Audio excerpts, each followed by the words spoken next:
Boa noite, irmãos. Boa noite. Hoje vamos estudar o Salmo 102, que está intitulado aqui como A Oração dos Aflitos. É um texto que está lá no Salmo número 102, é uma oração em um momento de grande aflição. Sim, que foi...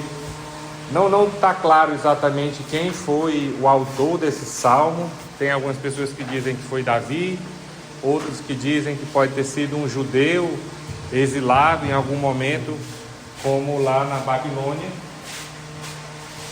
em que o povo judeu foi exilado, foi levado para longe da terra de Israel, colocado em uma situação... Antes de ser colocado nessa situação lá na Babilônia, na própria terra de Israel, sofreu muito, foi um processo muito doloroso, muita gente morreu, e depois eles foram levados cativos. Então, o autor exato não há uma definição clara, mas o que importa desse texto aqui, nós vamos estudar, nos traz grandes e valorosas lições sobre como agir, como nós devemos nos comportar e que tipo de pensamento, de esperança nós podemos e devemos ter nos momentos de dificuldade, nos momentos de grande aflição, de grandes problemas, coisas que para o mundo muitas vezes pode ser algo que leva a pessoa a tirar a própria vida, mas aqui fica a lição de como age um verdadeiro servo do Senhor, mesmo diante de problemas os mais terríveis possíveis. Então vamos ler o Salmo 102. Senhor, ouve a minha oração e chega a ti o meu clamor. Não escondas de mim o teu rosto no dia da minha angústia. Inclina para mim os teus ouvidos no dia em que eu clamar. Ouve-me depressa, porque os meus dias se consomem como a fumaça e os meus ossos ardem como lenha. O meu coração está ferido e seco como a erva, por isso me esqueço de comer o meu pão. Por causa da voz do meu gemido, os meus ossos se apegam à minha pele. Sou semelhante ao pelicano do deserto. Sou como um mocho nas solidões. Vigio, sou como um pardal solitário no telhado. Os meus inimigos me afrontam todo dia. Os que se enfurecem contra mim têm jurado contra mim. Pois tenho comido cinza como pão, misturado com lágrimas a minha bebida. Por causa da tua ira e da tua indignação, pois tu me levantaste e me arremessaste. Os meus dias são como a sombra que declina, e como a erva eu me vou secando. Ele se consola na eternidade e na misericórdia de Deus. A partir do 12. Mas tu, Senhor, permanecerás para sempre, a tua memória de geração em geração. Tu te levantarás e terás piedade de Sião. Pois o tempo de te compadeceres dela, o tempo determinado já chegou, porque os teus servos têm prazer nas suas pedras e se compadecem do seu pó. Então os gentios temerão o nome do Senhor e todos os reis da terra a tua glória. Quando o Senhor edificar Sião, aparecerá na sua glória. Ele atenderá a oração do desamparado e não desprezará a sua oração.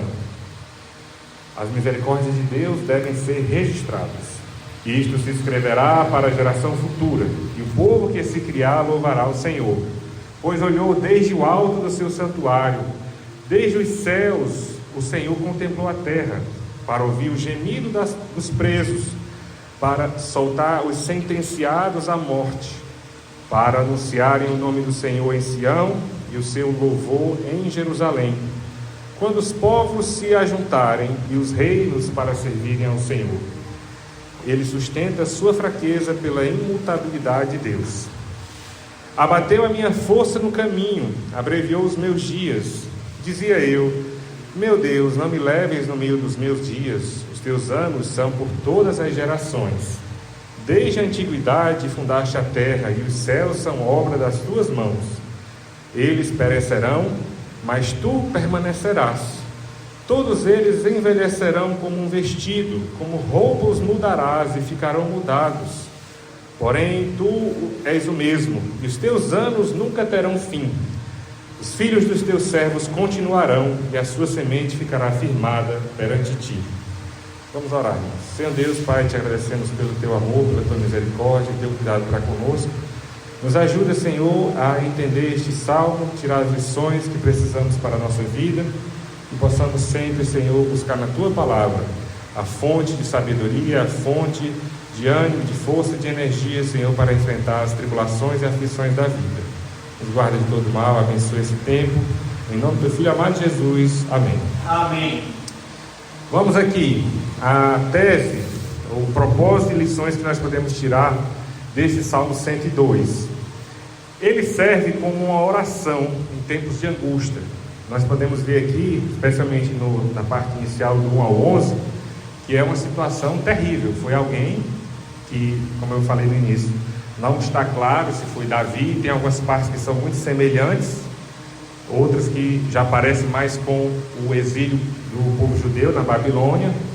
E em vários momentos Israel, apesar de ter passado e ter recebido de Deus muitas bênçãos, muitos livramentos, ter visto muitos milagres, ter visto o poder maravilhoso de Deus agindo de uma maneira que nenhum outro Deus dos povos que eles conheciam, como os povos do Egito, como os povos de Canaã, mesmo eles vendo o poder de Deus e como Ele poderia fazer eles serem um povo que jamais passaria por qualquer dificuldade, ou qualquer tribulação, ou qualquer aflição, como até fala lá em Deuteronômio, que tem aquela parte que diz: se você seguir esta lei, aí fala um monte de benefícios, um monte de bênçãos, um monte de coisas assim que é inimaginável, que nenhum povo da terra ainda viveu, que Deus tinha prometido lá. Mas que se eles desobedecessem, aí iam passar por um monte de problemas, doenças, guerras, fome e muita morte. Então eles passaram por muitas coisas que foram terríveis.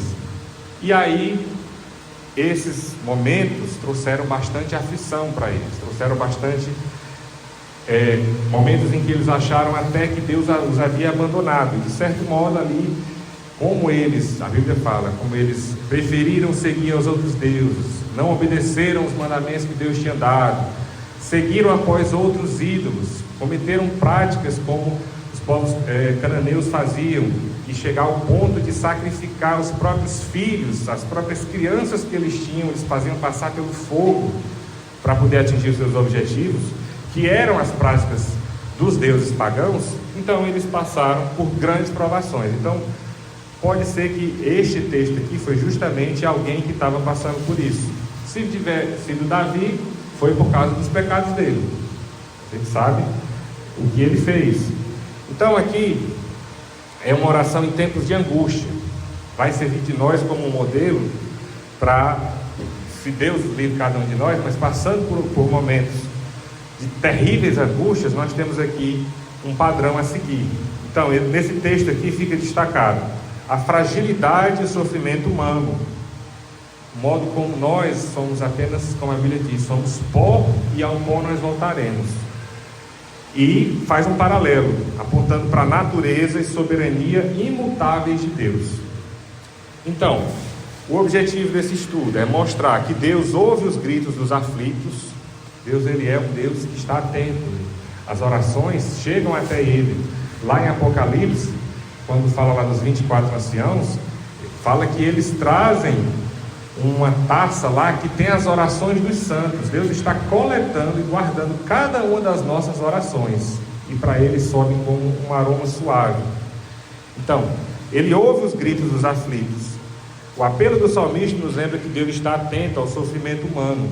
Deus, Ele não é, como alguns dizem, como um relojoeiro que criou o mundo e deixou o mundo por conta.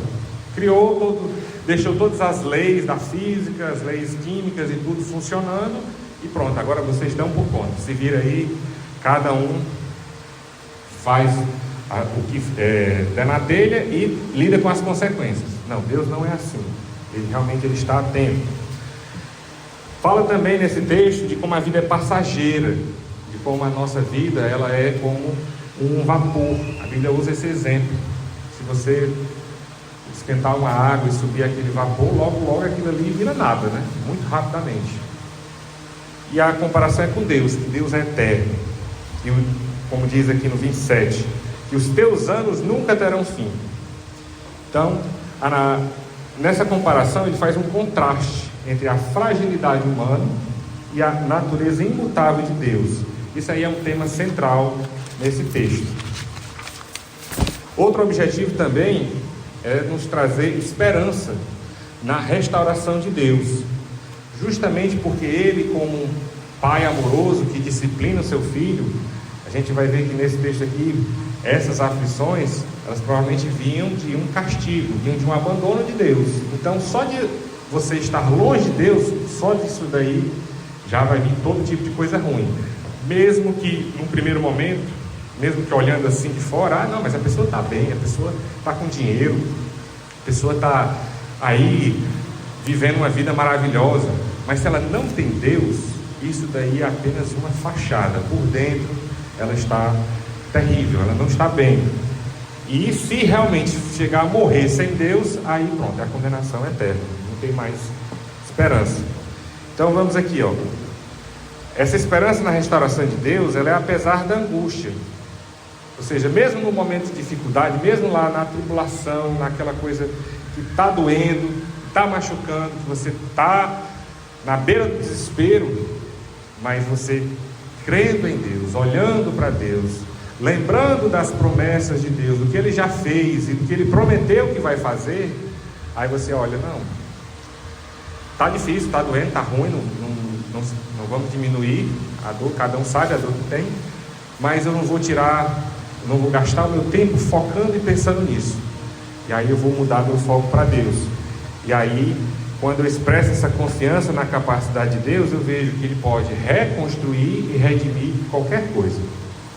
Então, na introdução, Salmo 102, ele é um lamento sincero, de verdade, de coração, que se transforma em esperança, enfatizando a natureza eterna e fidelidade de Deus. Aqui, como foi dito, ele chama a atenção para algumas realidades que, se você olhar elas isoladamente, olhar só para os problemas, só para a dor, isso daí pode causar desânimo, desespero. Se você não tem a Deus, é o que faz as pessoas chegarem até o suicídio, chegarem a tirar a própria vida. Então, a fragilidade e o sofrimento humanos são realidades vivas, de verdade, que elas tocam a gente, que faz a gente realmente, mas eu já vivi isso, ou eu já vi alguém, um parente meu, algum conhecido, viver isso nessa forma. É algo que pode ser parte da nossa experiência, como eu falei, pode ser algo que a gente deve se preparar para que, se um dia chegar, como fala lá em Efésios 6:10, para nós vestirmos a armadura de Deus para o dia mau, porque o dia mau, cada um vai ter o seu tipo de dia mau, mas pelo que fala lá em Efésios 6:10, cada um de nós pode ter esse dia, ou terá esse dia, cada um vai ter o seu, e aí nós temos que estar preparados. São realidades que nós não podemos ignorar.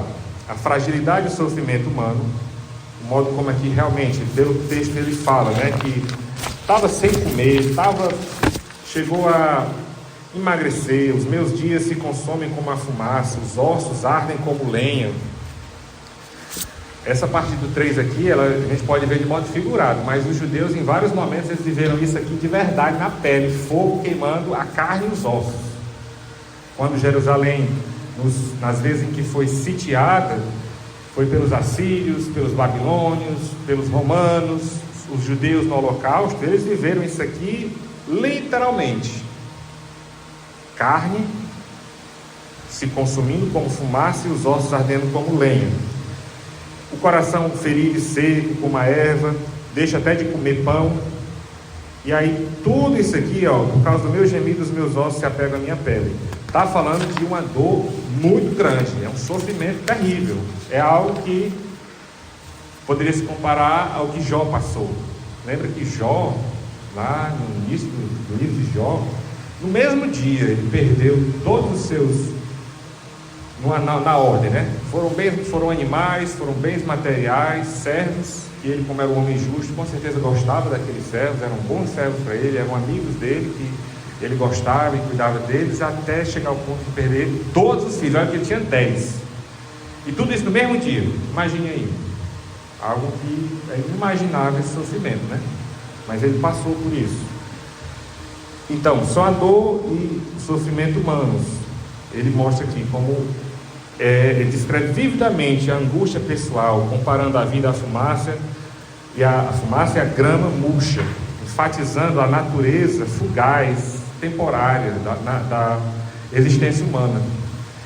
A natureza eterna de Deus. Então aí ele já parte para um outro extremo, falando de Deus, que, diferente da natureza humana, é imutável, é indestrutível, é algo que nada pode abalar, nada pode mudar, nada pode afetar, nada pode pegar Deus de surpresa. Às vezes as pessoas fazem um comparativo entre Satanás e Deus como se fosse o bem contra o mal, duas forças de um poder igual entre os dois, e um momento um ganha, no outro momento o outro, fica aquela coisa assim que as pessoas, os descrentes, eles veem a Deus como um parecido com o diabo é só o oposto de Deus, mas não. O poder e as desgraças que Satanás faz, como está lá no livro de Jó, é apenas aquilo que Deus permite para os propósitos dos planos dele. Isso é uma coisa que nós devemos ter em mente também aqui. Lá nos versículos finais do estudo também fala sobre isso, como o diabo andando como um leão em derredor. O que ele quer é só nos amedrontar, é só nos tirar a paz, nos tirar a fé, a esperança, fazer com que a gente se preocupe apenas com as coisas daqui e tire os olhos de Deus. Faz com que o que o diabo quer é que a gente se apegue a qualquer coisa aqui desse mundo e ache, se eu perder isso, a minha vida acabou. Se eu perder isso, eu não tenho mais motivo para viver, eu não tenho mais esperança, eu não tenho mais pelo que lutar, eu não tenho mais pelo que estar vivo. Quem tem o coração voltado para Deus, ele vai ter esperança em Deus e no poder de restauração que ele tem. Apesar do sofrimento, o salmista expressa a confiança de que Deus reconstruirá e restaurará o seu povo. O texto, ele é como se fosse mais focado no povo de Israel. Digamos, no momento ali que eles tinham sido levados para os cativeiros da Babilônia, da Síria, vários países que eles foram realmente tirados, eles ali é como se tivesse destruído totalmente Israel. Mas Deus sempre reconstruiu, Deus sempre retornou o seu povo para aquela terra. Depois que teve a destruição de Jerusalém no ano 70, em que os romanos destruíram tudo, passou quase 2000 anos, o povo, cadê Israel? Israel sumiu, Israel não existe mais. Como é que a Bíblia é verdadeira? Tem um monte de coisa aí falando de Israel, e Israel nem existe mais. Durante muitos séculos, os descrentes zombavam da Bíblia, achando, não, o povo de Israel está aí, foi aniquilado, foi eliminado. Em 1948, quando Deus restaurou o Estado de Israel, ele mostrou: qualquer coisa que se destrua, que se apague, que seja destruída, se ele quiser, ele pode restaurar. E foi assim que ele fez com o povo de Israel. Isso fala também da compaixão divina e a misericórdia de Deus, mostrando que ele ouve os clamores dos aflitos e não despreza as suas orações. Nós também precisamos aprender a confiar no tempo de Deus. O salmista aqui, ele vai reconhecer que Deus agirá no momento certo e não no nosso momento. Essa é uma das grandes dificuldades que a gente vai ter durante os problemas, é achar, mas está demorando tanto, eu já passei tanto tempo por isso, quando é que isso vai acabar? É aquela coisa, parece mais fácil falar do que estar no lugar da pessoa, mas o que a Bíblia diz é: tenha paciência, tenha bom ânimo. Você vai ter que, uma das coisas que a Bíblia vai falar é sobre perseverança. Você está lá na aflição, está lá no problema, está lá na dor, está lá com aquela coisa angustiante mesmo. O que a pessoa vai precisar? Confiar no tempo de Deus, que na hora certa ele vai resolver. Imagina José lá no Egito, acusado de estupro, foi preso pelo comandante da guarda. Você já nota ali como a misericórdia de Deus evitou que ele fosse morto, porque numa acusação normal ele teria sido morto, mas ele foi levado para a prisão. Na prisão ele ainda teve que passar alguns anos lá. Mesmo depois que ele ajudou aquele servo do faraó, copeiro, fez com que ele fosse solto, o homem fosse parar de volta lá a servir o faraó, que era um cargo fascinante, exceto pelo risco, né? Você tinha que beber lá o que o rei ia tomar. Se tivesse um veneno, você morria junto. Mas ele tinha era um cargo que pagava muito bem, era um cargo de muito status. Então, mesmo o homem voltando para lá, ele pega e se esquece de José. E José tem que esperar mais 2 anos na prisão para poder ser liberto de um crime que ele não cometeu.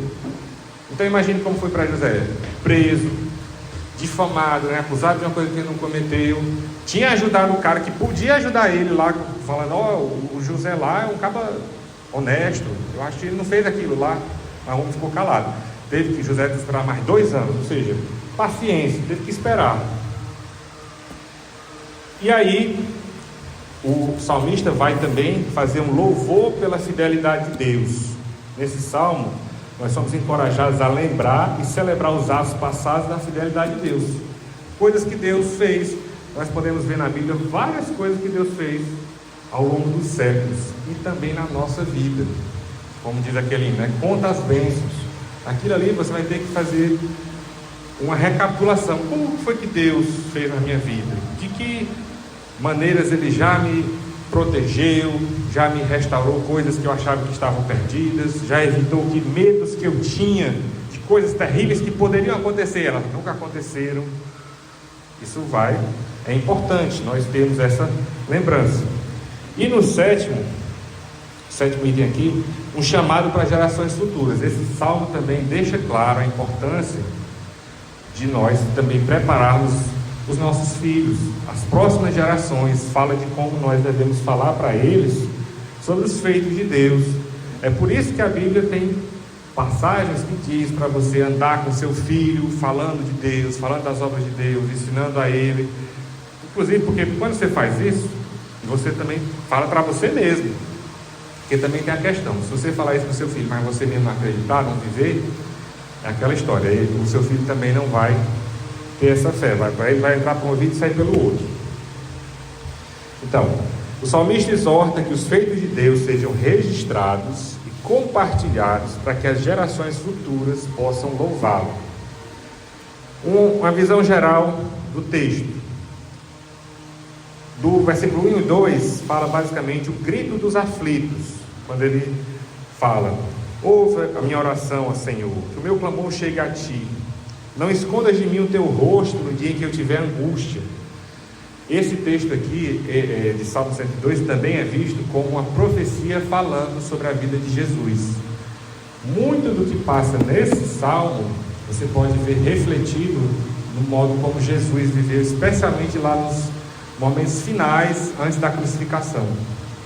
O que ele viveu, momentos aqui como, por exemplo, quando ele diz que foi totalmente abandonado, quando ele diz que a sua vida foi retirada, nova ainda, fala de Jesus. Nós vamos ver isso com mais detalhe. Inclina teu ouvido para mim, no dia em que eu chamar, responde-me rapidamente. Então, nessa visão aqui que ele vai falando sobre os aflitos, a gente já viu que são condições terríveis. Meus dias são consumidos com fumaça, meus ossos estão queimados como uma lareira. Isso daqui o povo judeu viveu na pele, né? E o meu coração está ferido e murcho como uma grama. Então são comparações que falam: eu estou mesmo na pior, eu estou totalmente destruído. A pessoa perdeu até a vontade de comer, esquece de comer o pão.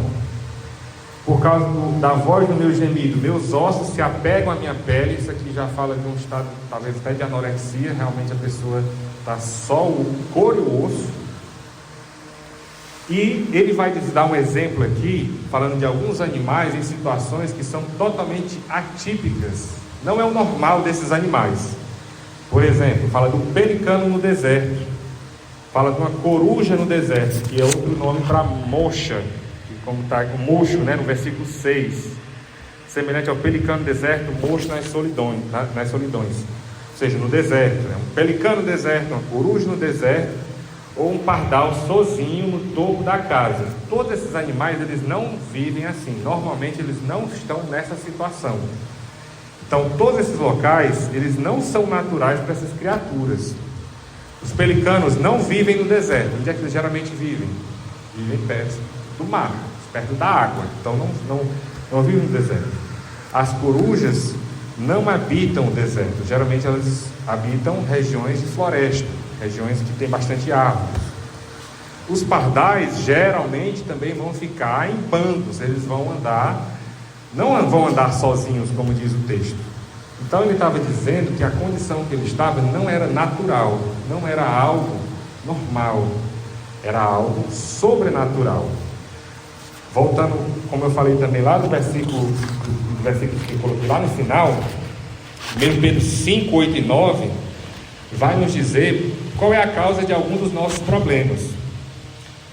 Não são todos, porque muitos deles têm a ver com o nosso próprio pecado, mas alguns também vão ter a ver, como diz 1 Pedro 5, 8 e 9. Sejam sóbrios e vigiem. O diabo, o inimigo de vocês, anda ao redor como leão, rugindo, procurando a quem possa devorar. Aí onde vai estar? A culpa aqui vai ser compartilhada. O diabo vai tentar destruir, mas você só vai ser destruído se der espaço para ele. Se você não fizer o que vai dizer no versículo 9: resistam-lhe, permanecendo firmes na fé. E aqui em 1 Pedro também vai nos trazer uma esperança de que às vezes a gente pode falar: ah, mas esse meu problema só eu estou passando, essa dificuldade, essa aflição é algo exclusivo, assim, somente eu mesmo passo por isso. E aí 1 Pedro 5, 9 diz: sabendo que os irmãos que vocês têm em todo o mundo estão passando pelos mesmos sofrimentos. Ou seja, é algo que nós sabemos que Deus, aquilo está acontecendo, outras pessoas também estão passando, e Deus está cuidando de todos nós. E isso para quem segue os mandamentos dele, para quem se refugia nele, para quem não pensa que o Salmo 91 é um amuleto, é uma coisa que, eu vou só deixar aqui aberto o Salmo 91 e os anjos vão acampar aqui em volta, nenhum mal vai chegar na minha casa, nenhuma praga vai me atingir, 10.000 vão cair ao meu lado, minha direita, e eu não vou ser atingido.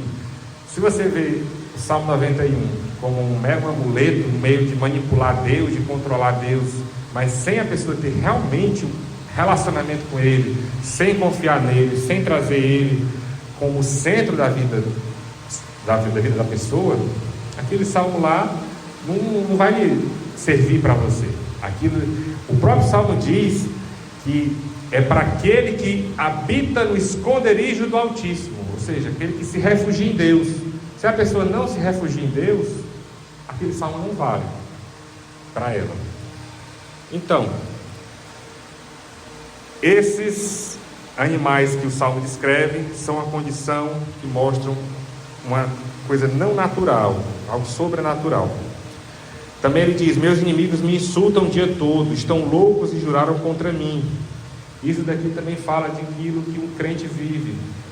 Ele pode muitas vezes sofrer pelo simples fato de ser crente, pelo simples fato de dizer: eu creio em Jesus. Isso daí já para algumas pessoas já vai gerar uma antipatia, já vai gerar um desgosto, já vai gerar um asco, que aquela pessoa não quer nem saber de você. Tu é crente.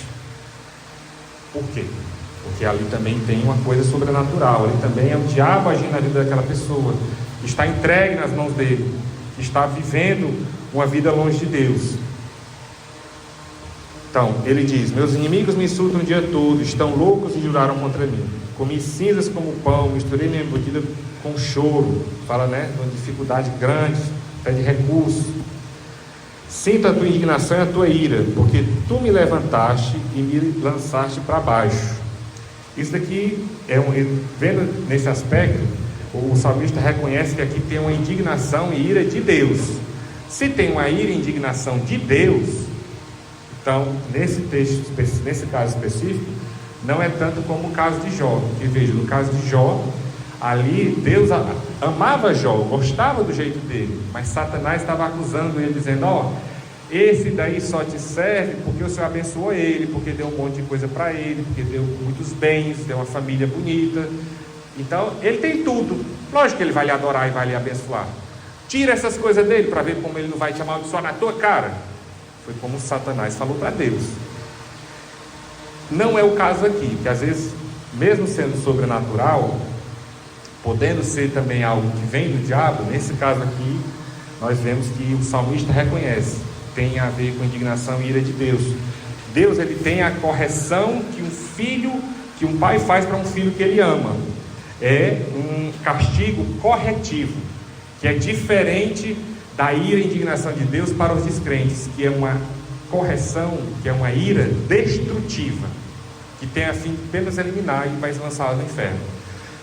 Para o crente, para aquele que Deus ama, para aquele que Deus vê ali realmente um coração que é dele, essa ira e indignação, ela tem um fim de correção, um fim de trazer a pessoa de volta para Deus, fazer com que ela se arrependa dos seus pecados, se arrependa de más escolhas que fez e viva para Deus. Isso é o que acontece muito em várias passagens do Antigo Testamento.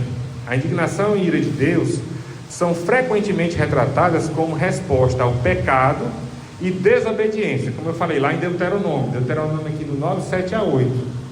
E ao longo de várias passagens da Bíblia, Deus deixou para o povo de Israel as leis, deixou tudo bem claro, o que eles deviam fazer e o que eles não deviam fazer. Eles fizeram tudo ao contrário.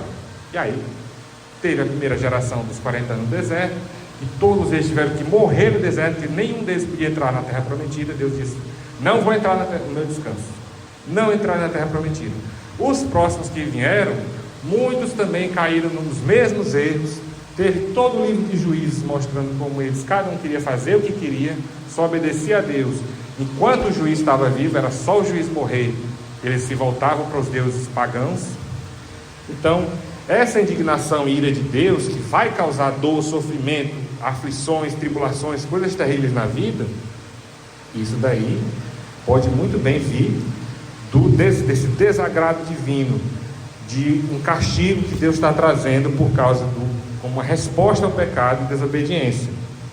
E aí que o próprio salmista, ele reconhece que seu sofrimento veio desse desagrado divino, que se alinha com o tema bíblico mais amplo, de que Deus disciplina aqueles a quem Ele ama.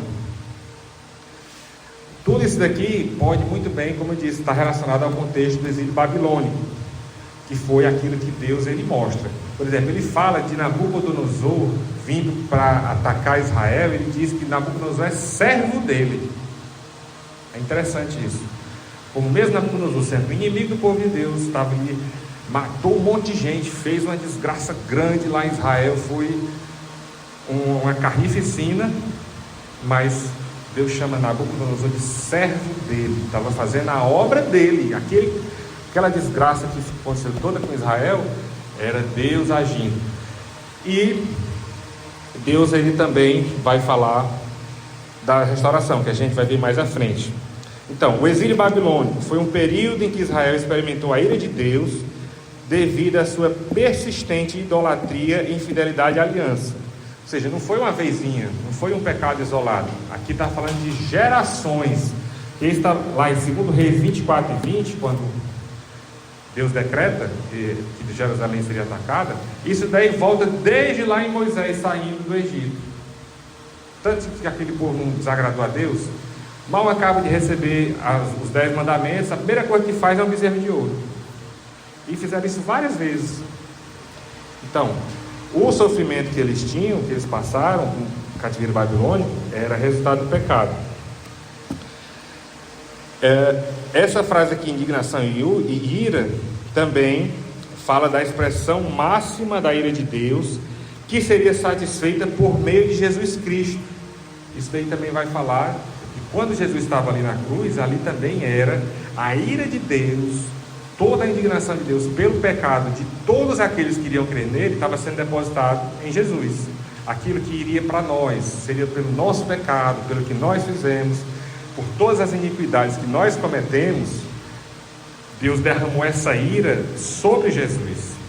E aí, por isso que nós somos justificados, porque o pecado foi, sabe, do pecado na morte. Jesus morreu justamente recebendo a consequência do nosso pecado. Ele foi lá e recebeu o nosso pecado.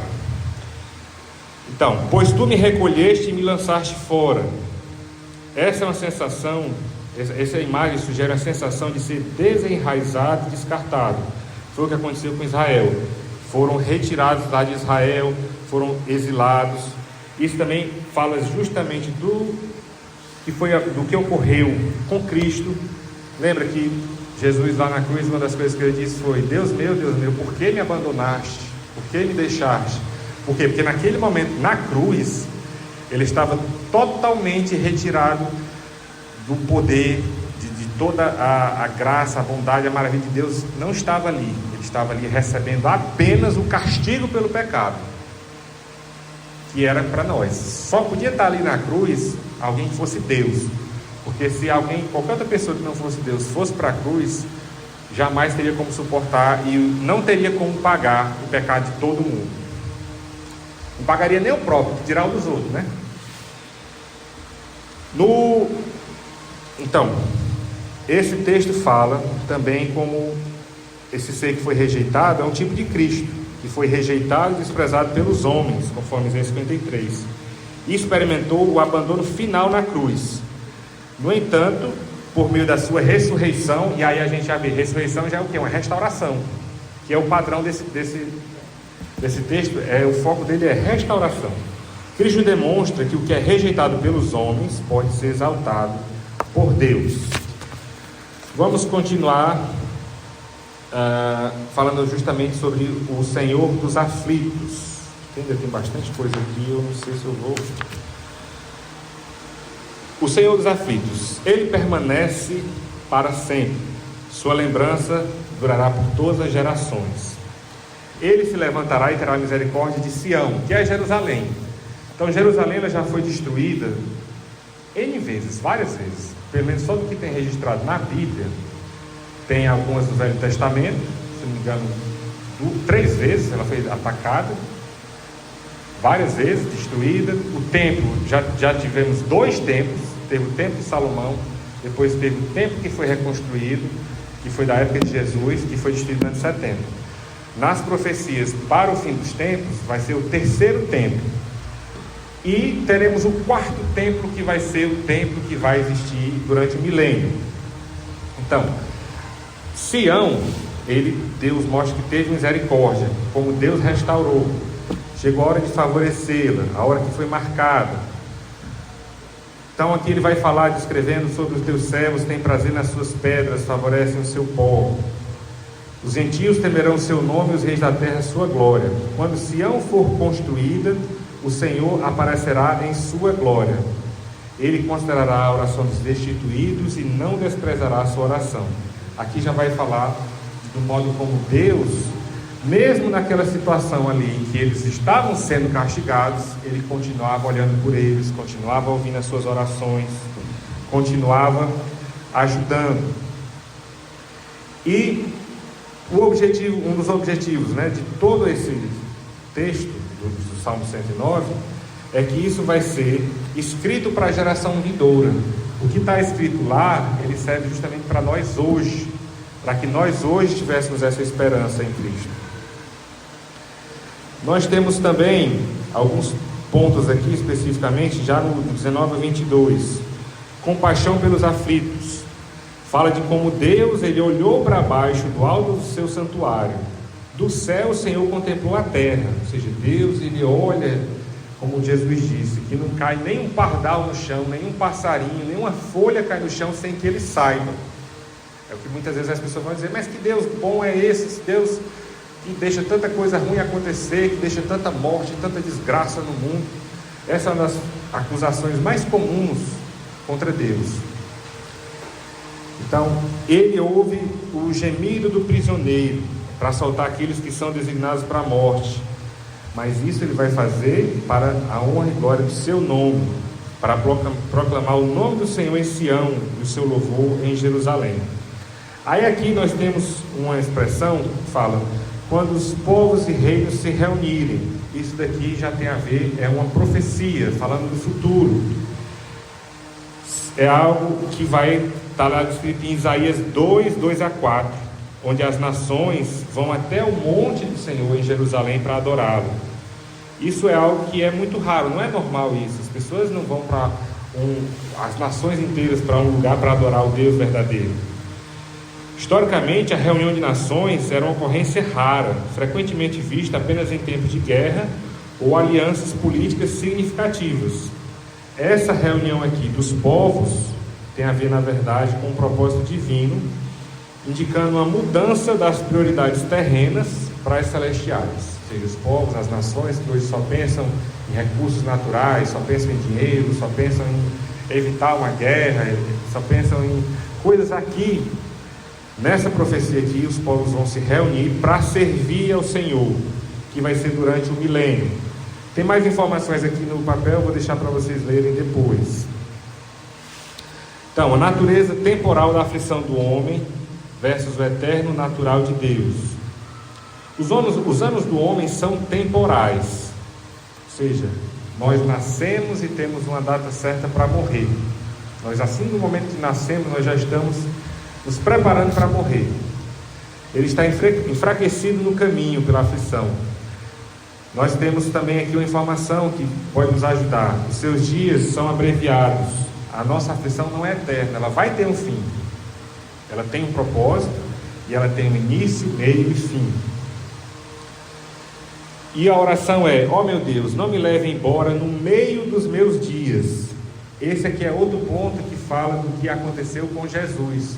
Jesus foi crucificado com 33 anos. Era considerado o auge da idade que alguém poderia ter. É como se fosse uma idade perfeita. Tem até quem diga que no céu nós todos lá teremos como se fosse 33 anos. Já uma pessoa formada, uma pessoa já madura, que já está no auge do ser humano.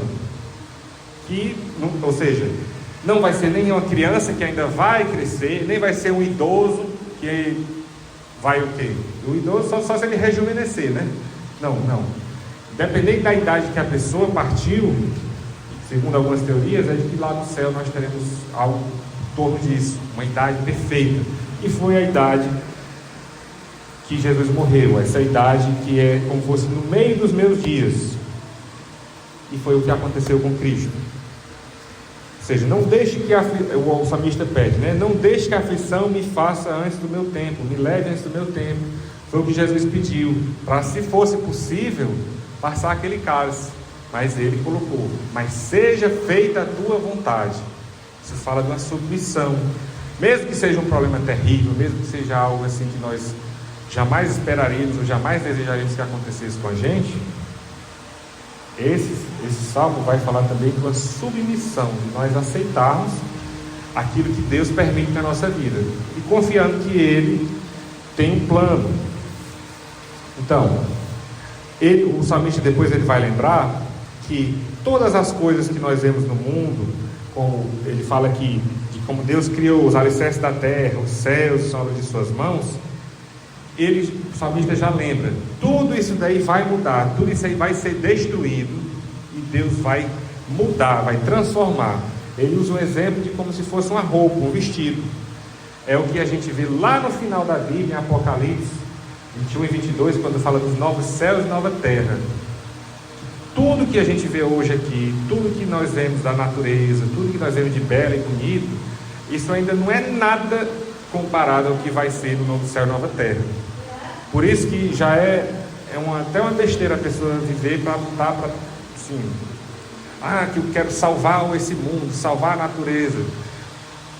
Tudo isso daí Deus vai restaurar, Deus vai cuidar. Não é que a gente vai ser irresponsável e sair destruindo, mas não faça disso um objetivo de vida, como muitos fizeram, que é o que lá em Romanos chama daqueles que trocaram a glória do Deus, a glória do Criador, pela criatura. Em vez de adorar a Deus, eles adoram a natureza, adoram a mãe natureza, adoram as árvores, adoram os oceanos, adoram aquilo que Deus criou, em vez de adorar Ele. Por quê? Porque eles estão com o foco errado, estão totalmente sem Deus no coração. Então, esse capítulo vai dizer que Ele é o mesmo, que Ele não muda, que Ele é imutável. Isso vai ser dito também lá em Malaquias, quando diz: porque eu, Senhor, não mudo. Lá em Tiago diz que fala de Deus como o Pai das luzes, em quem não há mudança nem sombra de mudança. Então já é um contraste, uma diferença incrível quando fala do homem. O homem muda, a gente tem uma cabeça quando é criança, outra quando é adolescente, ou várias quando é adolescente, outra quando é mais adulto, passa mais alguns anos, a nossa cabeça já muda.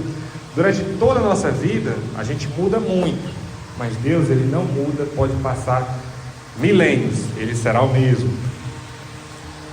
Também, seus anos não têm fim. Fala de um aspecto eterno, de como Deus, Ele não tem fim, não tem limite. E isso também, quando se aplica a Jesus, lá em Hebreus 13:8, mostra que Jesus também é Deus, como alguns dizem que ele não é, alguns dizem que ele não é, não acreditam, algumas religiões negam a divindade de Cristo. Então, nesse aspecto da eternidade, é mais uma característica de Deus que Jesus tem. Hebreus 13:8 vai dizer: Jesus Cristo é o mesmo ontem, hoje e para sempre. Isso é uma ligação clara, né, da natureza eterna de Deus, que Jesus também tem. Irmãos, então, para a conclusão, o Salmo 102 oferece uma sabedoria atemporal, ou seja, independente do tempo, da época, da cultura. Mesmo que isso aqui deve ter aproximadamente uns 3.000 anos que foi escrito, se aplica à vida de nós hoje perfeitamente. Cada um de nós pode tirar lições desse texto. Ele se aplica à vida moderna de maneiras muito significativas. Então, algumas aplicações práticas pessoais. Reflexão pessoal. Em tempo de dificuldade, os crentes podem se voltar para Deus com honestidade, sinceridade, confiando na fidelidade de Deus, que Ele pode restaurar, que Ele pode fazer isso, pode nos dar, na verdade, não é nem restaurar, Ele vai nos dar coisas melhores do que a gente tinha antes. Ele não vai simplesmente devolver o que da mesma forma como era antes, quando Ele restaurar, vai ser melhor ainda. Por esse salmo, nós também temos como encorajar os outros. Este salmo pode ser usado para consolar aqueles que enfrentam provações, lembrando da presença duradoura de Deus. Pode ser usado também como meio de adoração e louvor, reconhecendo a natureza eterna de Deus, inspirando adoração e gratidão. Vou terminar, irmãos, com alguns versículos que eu deixei aqui no final, que também vão encerrar a ideia do que foi esse salmo. Romanos 8,18 vai dizer: estou absolutamente convencido de que os nossos sofrimentos do presente não podem ser comparados com a glória em que nos será revelada. Então, veja, nós muitas vezes nos angustiamos porque a gente só pensa no daqui, nas coisas daqui, do que a gente perdeu aqui, e não está pensando no céu, nas coisas que virão no reino milenar, que virão na eternidade, no novo céu e nova terra, que ainda tem aí um tempo indefinido, é a eternidade pela frente. Ou seja, ele diz que não pode comparar o que a gente sofre aqui com o que vai vir no futuro. E 2 Coríntios 4,17: pois as nossas aflições, é interessante que ele diz, leves e passageiras, mesmo que esteja doendo, mesmo que seja tudo aquilo que ele falou antes, nós podemos ver como leves e passageiras. Elas estão produzindo para nós uma glória incomparável de valor eterno.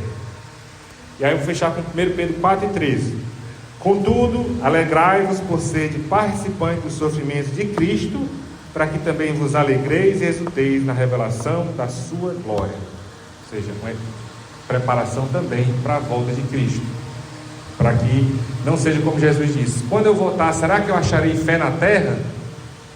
Que nós sejamos aqueles que, quando Ele voltar, nós tenhamos a nossa fé intacta, independente de problemas, dificuldades, tribulações, perdas, qualquer que seja a dificuldade que a gente venha passar.